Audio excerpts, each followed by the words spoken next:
Versão brasileira. Desperta tu que dormes.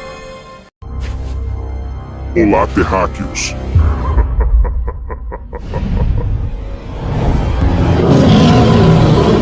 Chegou a hora de você ouvir algumas verdades, apesar de eu ser o pai da mentira. Episódio 7.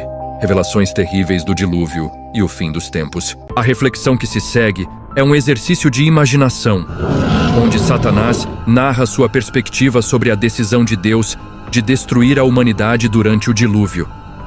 Este texto explora os sentimentos e razões que poderiam ter levado a tal ação e como esses conceitos se relacionam com os dias atuais. Saudações, almas inquietas. Sou eu, aquele que muitos temem, mas que poucos entendem verdadeiramente. Sim, sou Satanás, o adversário, o tentador, o inimigo que sussurra nos ouvidos dos incautos, que desperta as sombras nos corações dos homens. Hoje, serei seu guia em uma jornada pelas profundezas da depravação humana, desde os tempos antigos de Noé até os dias atuais, onde o caos e a decadência superam os piores pesadelos. Mas primeiro, voltemos à origem, aos dias de Noé. Dias em que o mundo estava submerso na escuridão, não das águas, mas dos corações corrompidos. Vocês já se perguntaram o que Deus sentiu ao olhar para a Terra naquele tempo? Já refletiram sobre o motivo real pelo qual ele decidiu varrer a humanidade da face da Terra com um dilúvio devastador? Eu estava lá, observando, influenciando, regozijando-me na destruição iminente. Mas não se enganem, o dilúvio não foi apenas uma resposta à maldade daquela geração. Foi um recado, um aviso para todas as eras que viriam, inclusive para os dias de hoje, onde a perversidade humana se eleva a níveis sem precedentes.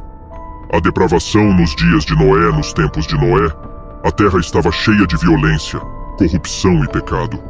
As escrituras sagradas dizem que viu o Senhor que a maldade do homem se multiplicara sobre a terra e que toda a imaginação dos pensamentos de seu coração era só má continuamente. Gênesis 6:5. Os seres humanos haviam se distanciado tanto daquilo que um dia foi considerado sagrado, que a sua existência se tornara um insulto à criação divina. Havia fornicação desenfreada, homens e mulheres entregues a paixões desenfreadas sem respeito pelo próprio corpo, que foi criado à imagem de Deus. O casamento, que deveria ser uma união sagrada, havia se tornado uma piada, uma desculpa para a promiscuidade e a luxúria. Os poderosos abusavam dos fracos, a justiça era pervertida, e a idolatria corria solta, com homens adorando deuses feitos por suas próprias mãos. Eu me lembro bem de como a humanidade estava afundada em seus próprios desejos, cegos para a iminente destruição. O sentimento de Deus e Deus. O que ele sentiu ao ver sua criação mergulhada em tamanha depravação? O texto sagrado nos dá uma pista. Então arrependeu-se o Senhor de haver feito o homem sobre a terra e pesou-lhe em seu coração. Gênesis 6:6.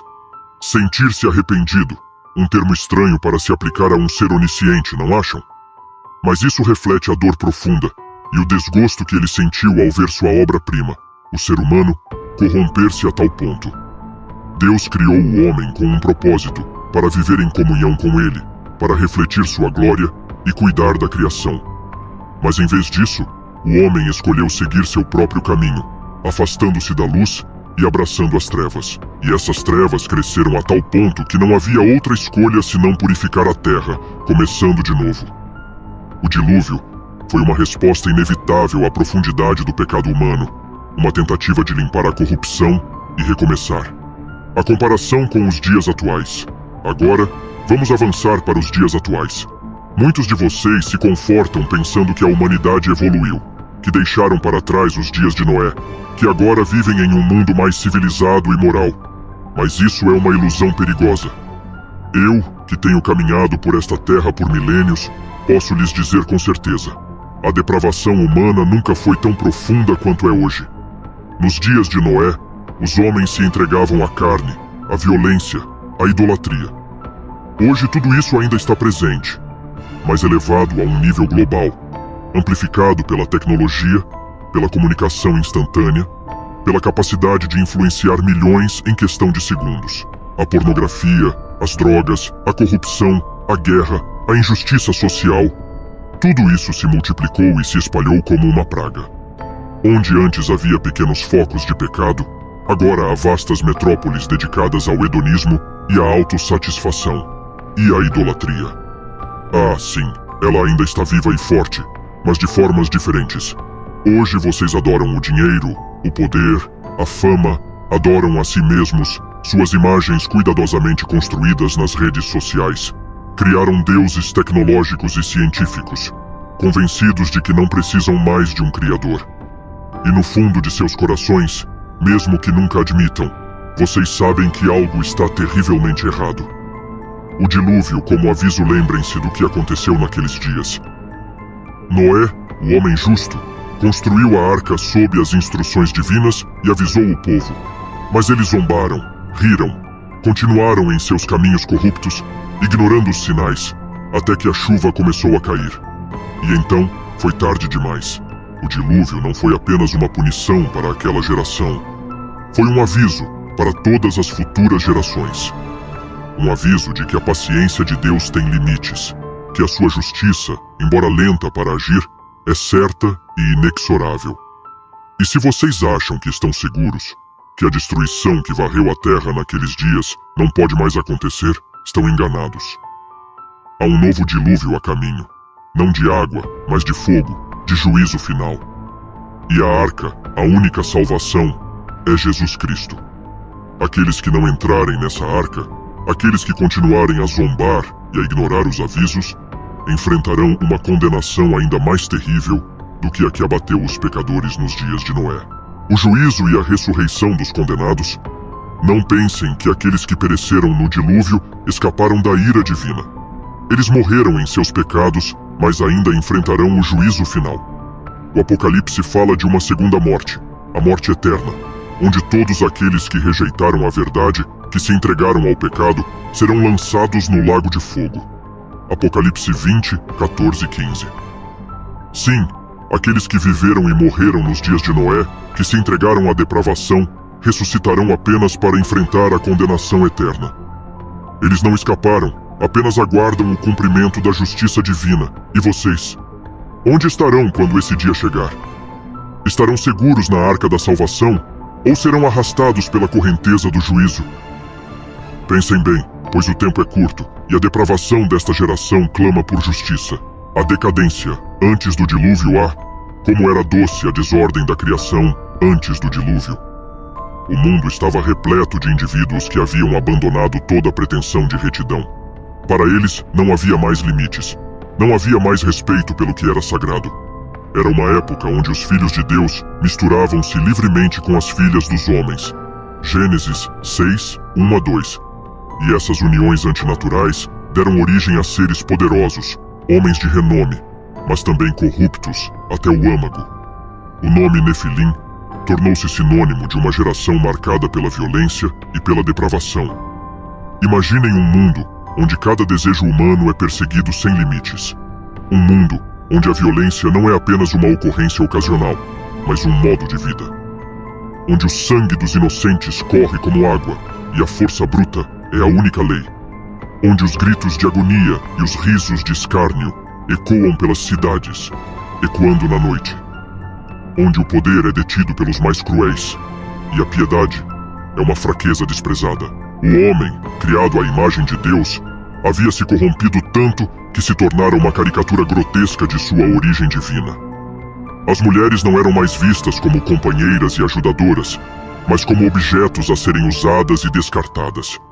Os filhos não eram mais uma bênção, mas meras extensões da ambição dos pais, moldados para continuar a espiral descendente de depravação e violência. Esses dias eram marcados por uma total inversão dos valores divinos. Onde deveria haver amor, havia ódio. Onde deveria haver justiça, havia opressão. Onde deveria haver respeito pela vida, havia morte. O mundo de Noé estava submerso em uma escuridão tão profunda que a única solução era uma purificação total. Era um câncer espiritual que havia se espalhado por todo o corpo da humanidade. E a única cura possível era extirpar a parte doente, mesmo que isso significasse destruir quase tudo. Deus pesa o coração do homem. Mas como Deus, o Criador de todas as coisas, poderia permitir que sua criação chegasse a esse ponto? Como Ele, que é amor, poderia decidir por uma medida tão extrema quanto o dilúvio? Para entender isso, é necessário compreender o caráter de Deus, que é ao mesmo tempo justo e misericordioso, santo e paciente. Deus viu que a maldade do homem se multiplicara sobre a terra. Gênesis 6:5. Ele viu que toda a imaginação dos pensamentos de seu coração era só má continuamente. Aqui não estamos falando de pecados ocasionais ou falhas momentâneas. Estamos falando de uma maldade arraigada, uma corrupção que permeava cada aspecto da vida humana. Era um mal que não podia ser corrigido ou redimido. E foi essa profundidade do pecado que fez Deus se arrepender de ter criado o homem. Gênesis 6:6. Não um arrependimento como o dos homens, que muda de ideia por falta de conhecimento ou pela influência das circunstâncias, mas um pesar profundo por ver sua criação se desviar tão completamente de seu propósito original. O que vocês precisam entender, almas inquietas, é que Deus é santo. Sua santidade é tão pura que não pode tolerar o pecado em sua presença. O pecado não é apenas uma ofensa contra um conjunto arbitrário de regras. É uma afronta à própria natureza de Deus. E quando o pecado atinge níveis tão altos como nos dias de Noé, algo precisa ser feito. A justiça de Deus exige que o pecado seja punido, que a criação seja purificada. Mas ao mesmo tempo, sua misericórdia busca salvar aqueles que ainda têm um coração voltado para Ele. É por isso que Deus escolheu Noé, um homem justo e íntegro, entre os seus contemporâneos. Gênesis 6:9. Ele era a exceção em um mundo de escuridão, um farol de esperança em meio à corrupção. E foi a ele que Deus confiou a tarefa de construir a arca, um símbolo de salvação para aqueles que ainda buscavam a Deus em meio ao caos. A construção da arca e a zombaria dos pecadores. Vocês conseguem imaginar a cena? Um homem, já de idade avançada, construindo um enorme barco em terra firme, longe de qualquer grande corpo de água.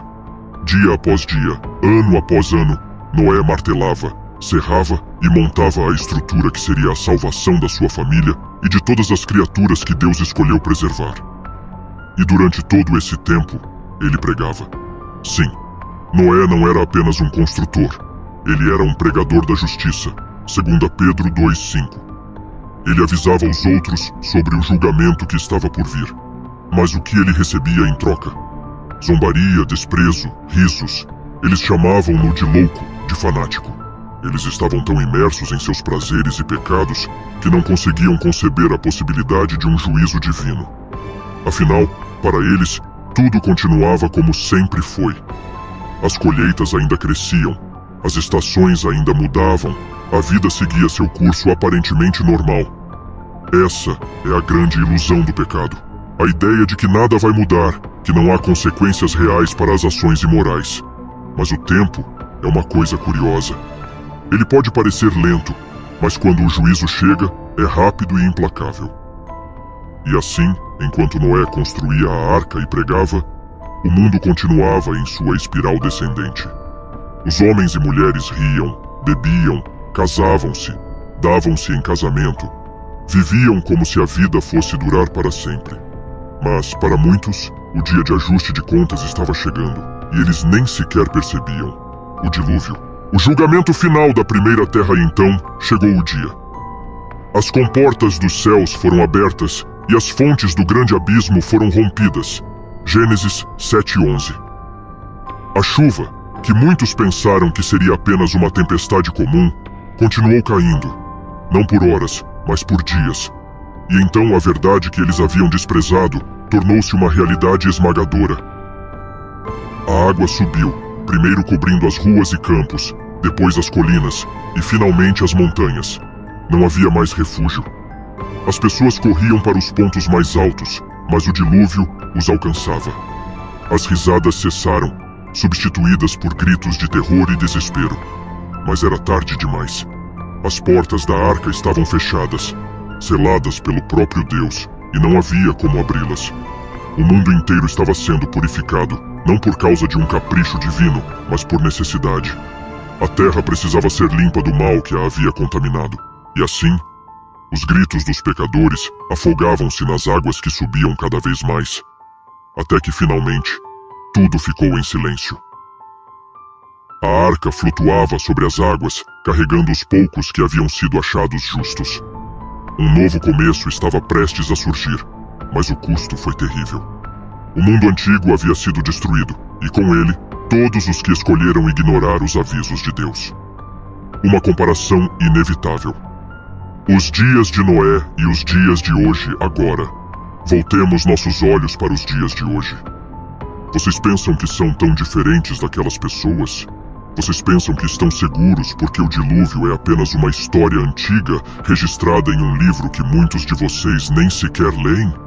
Acordem, almas adormecidas. Os dias de hoje são como os dias de Noé, só que piores. E a consequência será muito mais terrível.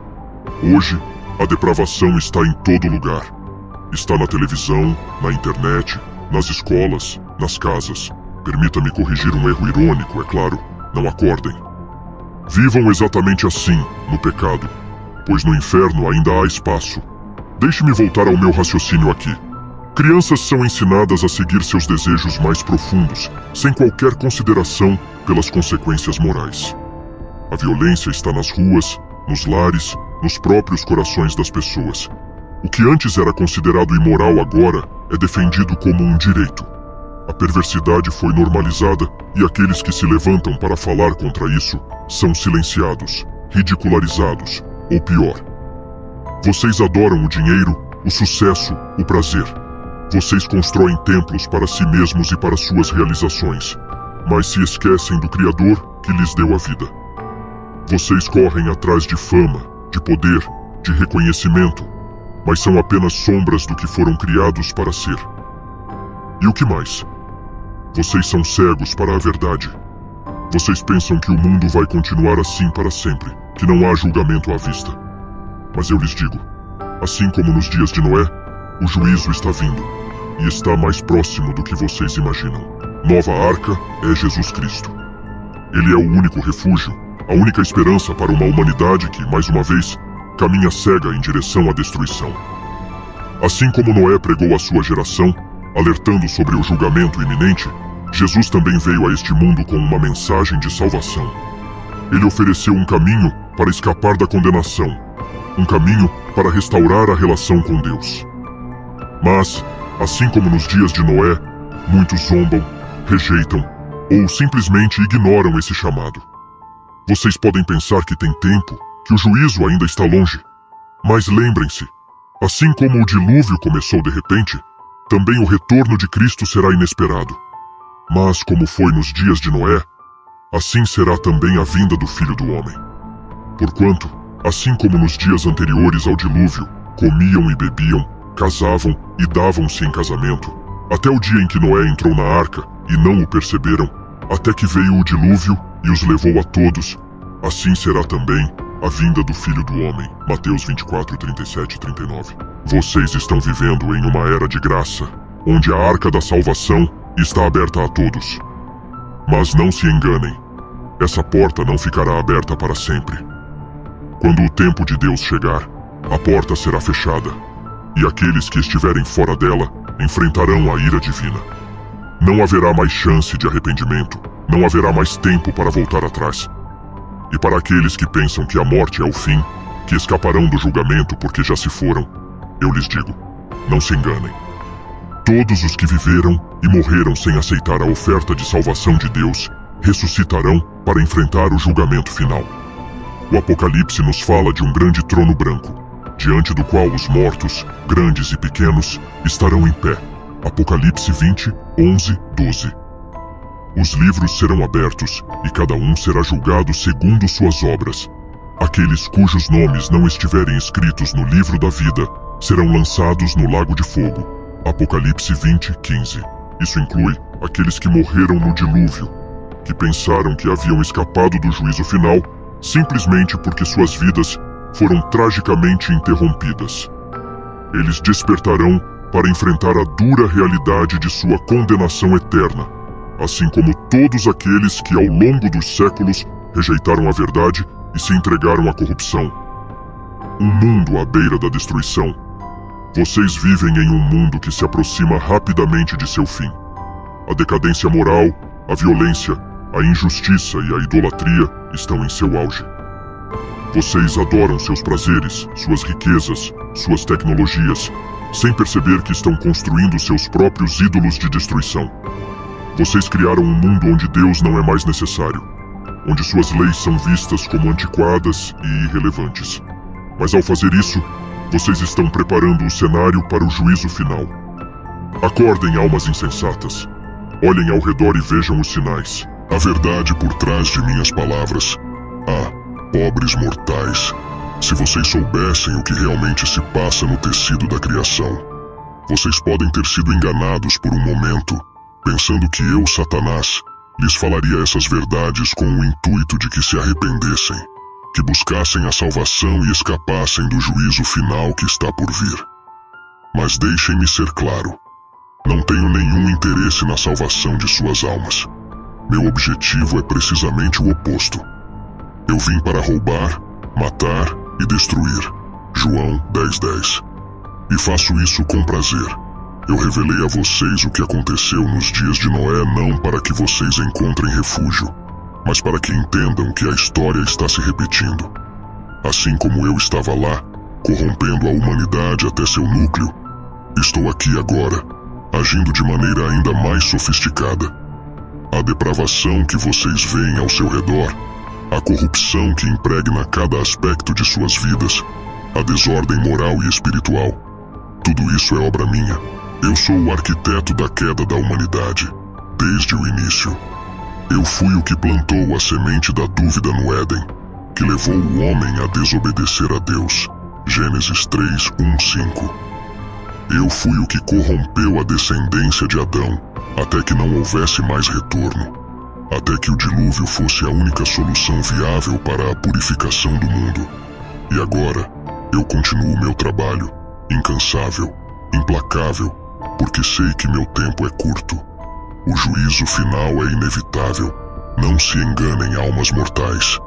O juízo final não é uma possibilidade distante, é uma certeza. Deus trará o juízo, assim como trouxe o dilúvio nos dias de Noé. Só que desta vez, não haverá refúgio para aqueles que permanecerem fora da arca. E eu me certificarei de que muitos de vocês permanecerão do lado de fora. Eu vejo o mundo como ele é, e eu o manipulo conforme meus desejos. Eu inspiro divisões, crio inimizades, incito violência e dissemino mentiras que cegam os homens para a verdade. Eu dou ao homem a ilusão de liberdade, enquanto o amarro mais firmemente nas correntes do pecado. E enquanto vocês pensam que estão progredindo, que estão se tornando mais livres e iluminados, na verdade, estão apenas se afundando cada vez mais nas trevas. Eu estou aqui para lembrar-lhes que, embora vocês possam ignorar os avisos de Deus, embora possam rir das pregações sobre o juízo vindouro, isso não mudará o fato de que ele virá. E quando ele vier, eu estarei lá para testemunhar sua condenação, para vê-lo sofrer as consequências de suas escolhas, para ver a justiça de Deus finalmente se cumprir. Minha sabedoria e inteligência, vocês podem pensar que sabem muito, que sua ciência e filosofia lhes dão todas as respostas. Mas eu, que fui o anjo mais exaltado, que caminhei entre as pedras de fogo, Ezequiel 28:14, sei muito mais do que vocês jamais saberão.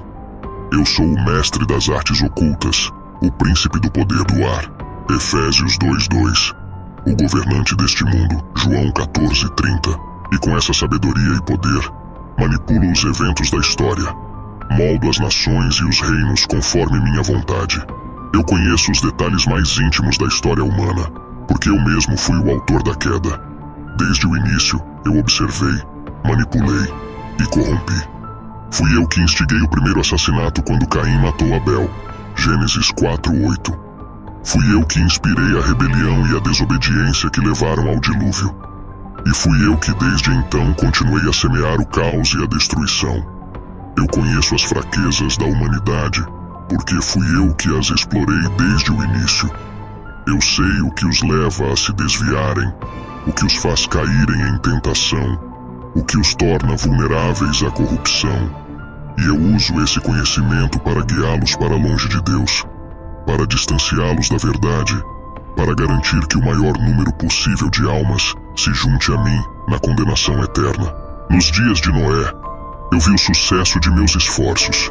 Vi a humanidade se transformar de uma criação feita à imagem de Deus em uma abominação que precisava ser destruída. E agora, eu vejo o mesmo acontecendo novamente. Vocês estão tão corrompidos quanto aqueles que pereceram nas águas do dilúvio, se não mais. E eu continuarei a alimentar essa corrupção. Continuarei a incentivá-los a se entregarem aos seus desejos mais sombrios, até que não haja mais esperança. Eu não sou seu salvador, sou seu destruidor, e meu objetivo é levar o maior número possível de vocês à ruína. Eu corro o mundo, devorando aqueles que posso, 1 Pedro 5:8, e eu faço isso com a mais profunda malícia. Eu nunca paro, nunca descanso, porque sei que no final, não importa quantos eu arraste comigo, o meu destino também está selado. E para aqueles que se perguntam por que eu revelaria tudo isso, a resposta é simples. Porque sei que, mesmo com esse conhecimento, muitos de vocês continuarão em seus caminhos de destruição. Vocês ouviram os avisos, vocês sabem a verdade, mas ainda assim escolhem ignorá-la.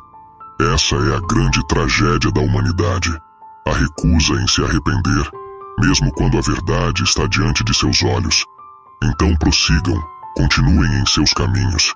Eu estarei lá sussurrando em seus ouvidos, guiando-os mais fundo na escuridão. E quando o juízo finalmente chegar, quando as trombetas soarem e os céus se abrirem, eu estarei lá, observando enquanto vocês enfrentam as consequências de suas escolhas. Eu estarei lá, não como um redentor, mas como um acusador, regozijando-me na justiça que finalmente será cumprida.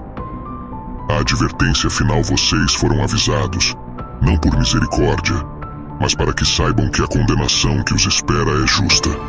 Vocês viveram suas vidas como quiseram, ignorando as advertências, desprezando a verdade.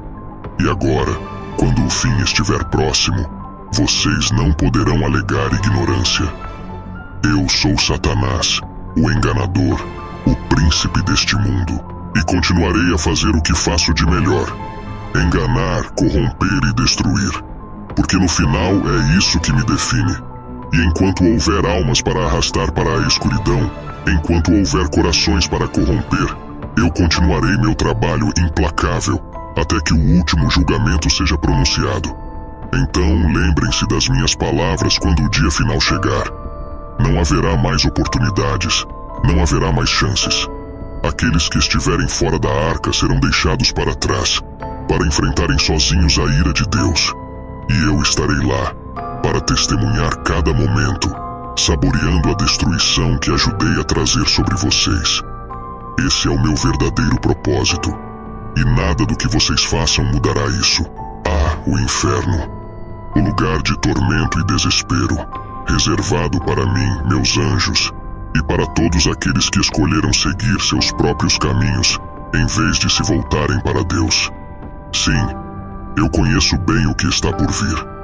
Eu sei que o inferno não será apenas um lugar de sofrimento para vocês, os pecadores, mas também para mim e para aqueles que me seguiram na rebelião.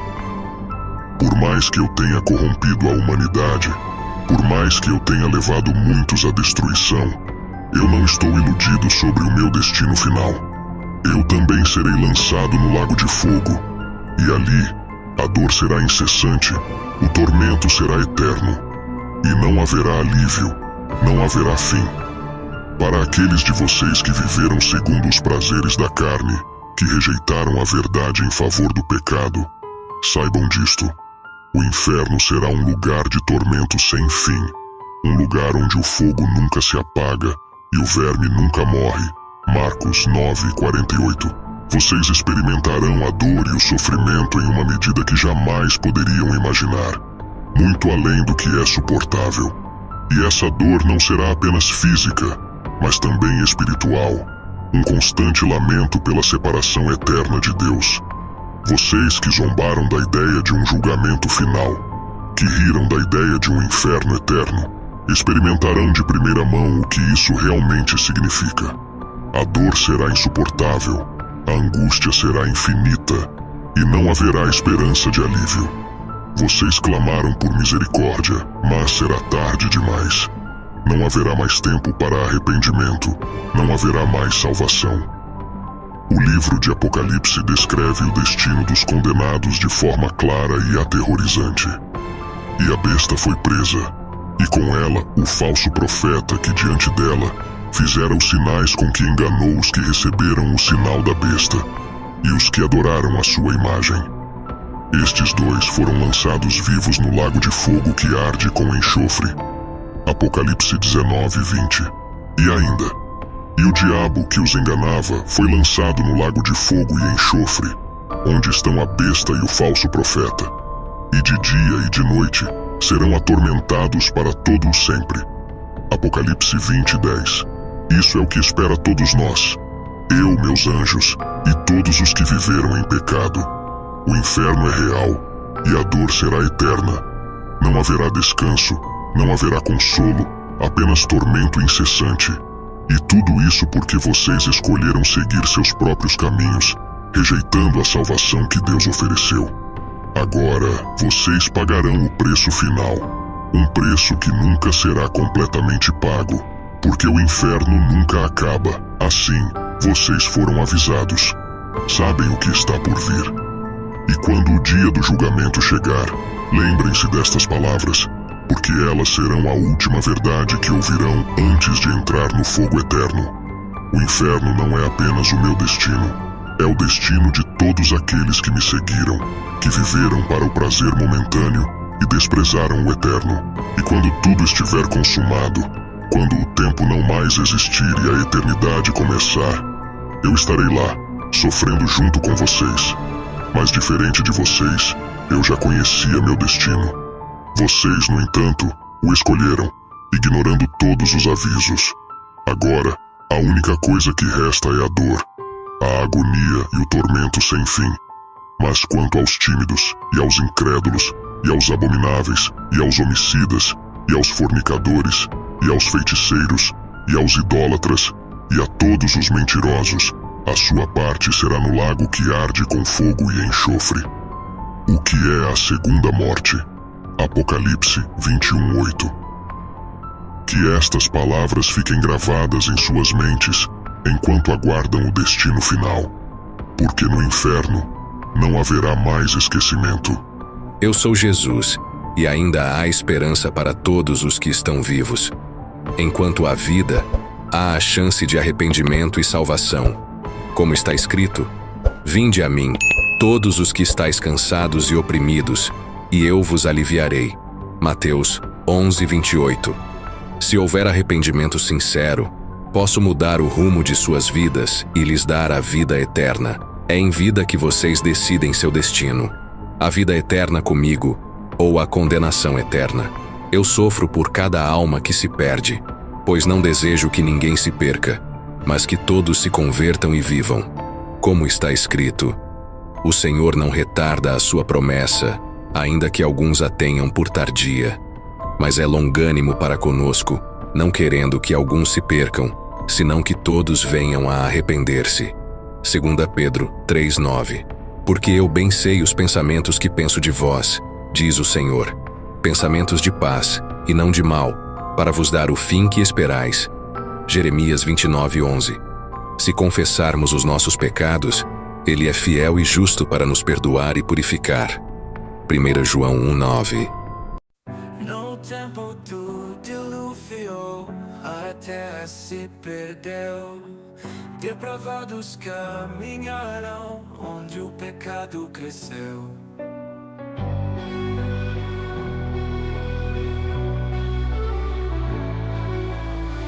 Corruptos e violentos, cegos pela ambição, destruíram o que era puro, sem temor ou compaixão.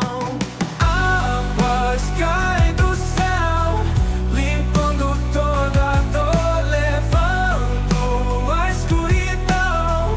Renasce agora o amor.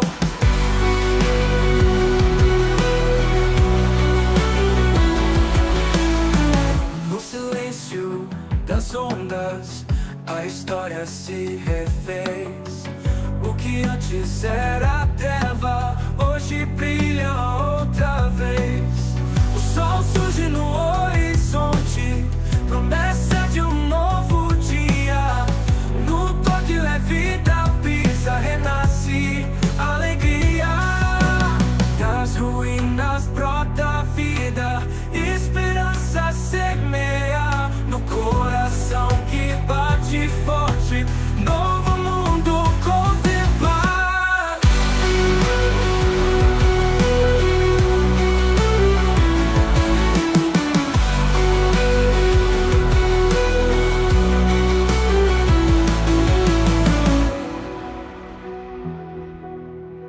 Horizonte, promessa de um novo dia. No toque leve da brisa, renasce a alegria.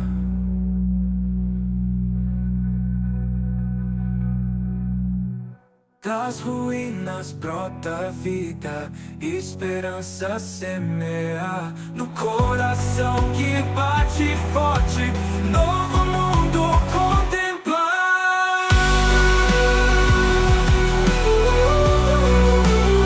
Contemplando também.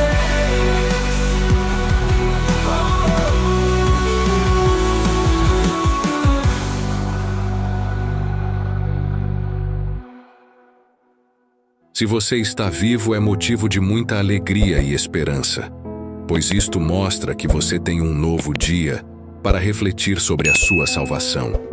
Muitos zombaram de Noé enquanto ele construía a arca, e você já sabe o que aconteceu com cada zombador, com cada incrédulo quanto ao dilúvio. Eis que Jesus está à porta e bate, para todos adentrar no seu coração. Arrependam-se, e Cristo vos dará uma novidade de vida. Tudo nessa terra passará, menos as palavras de Jesus. O inimigo não levará sua alma para o inferno, pois hoje você teve um encontro com a realidade. Não busque a Jesus por temer ir para o inferno. Antes, busque ao Senhor por amor e gratidão por Ele ter dado a vida dele para te salvar. Que você faça a melhor escolha da sua vida. Escolha a Jesus ainda hoje, pois o amanhã pode não chegar.